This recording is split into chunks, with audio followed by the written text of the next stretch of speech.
পরীক্ষার খাতা কেড়ে নেওয়া এক শিক্ষককে থাপ্পড় মেরেছে এক ছাত্র।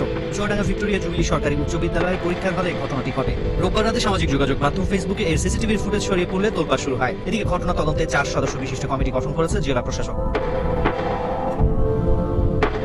কমিটির প্রধান করা হয়েছে অতিরিক্ত জেলা প্রশাসক শারমিন আক্তারকে। 3 কার্যদিবসের মধ্যে কমিটিকে প্রতিবেদন দিতে বলা হয়েছে। জানা যায়, ওই স্কুলে এসএসসির নির্বাচনী পরীক্ষা চলছিল। রোববার সকাল 10টায় বাণিজ্য বিভাগের হিসাব বিজ্ঞান পরীক্ষা শুরু হয়। পরীক্ষার হলের দায়িত্বে ছিলেন দিবা শিফটের বাংলা সহকারী শিক্ষক হাফিজুর রহমান। পরীক্ষা শুরুর 1 ঘন্টা 11 মিনিটের সময় শিক্ষার্থী সাইফুল আমিন শীর্ষ অন্যদের কাছ থেকে দেখে লিখছিল। প্রথমে তাকে নির্ধারিত আসন থেকে সরিয়ে সামনের একটি বেঞ্চে বসানো হয়। আবারও পেছনে ঘুরে অন্যের খাতা দেখে লিখছিল সে। এক পর্যায়ে পেছনের বেঞ্চে 2 হাত দিয়ে বসেছিল সাইফুল। এই বিষয়টি দায়িত্বরত শিক্ষকের নজরে এলে তিনি ছাত্রের খাতা কেড়ে নিয়ে যান। এ নিয়ে ছাত্র শিক্ষকের মধ্যে কথা কাটাকাটি হয়। এ সময় ধাক্কা দিয়ে ছাত্রকে বেঞ্চে বসতে বলেন শিক্ষক। কয়েক মিনিট তার নির্ধারিত আসনে বসে থাকে। কিছু সময় পর সাইফুল বেঞ্চ থেকে উঠে শিক্ষকের গালে থাপ্পড় মারে।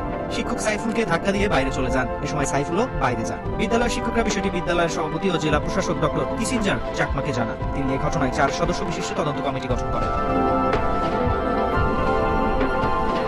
কমিটির অন্য সদস্যরা হলেন সদর সার্কেলের অতিরিক্ত পুলিশ সুপার আনিসুজ্জামান লালন, জেলা শিক্ষা কর্মকর্তা আতাউর রহমান ও ভিক্টোরিয়া জুবিলি সরকারি উচ্চ বিদ্যালয়ের প্রধান শিক্ষক শেখ সোফিয়া রহমান। 3 কার্যদিবসের মধ্যে তদন্ত প্রতিবেদন জমা দেওয়ার কথা রয়েছে।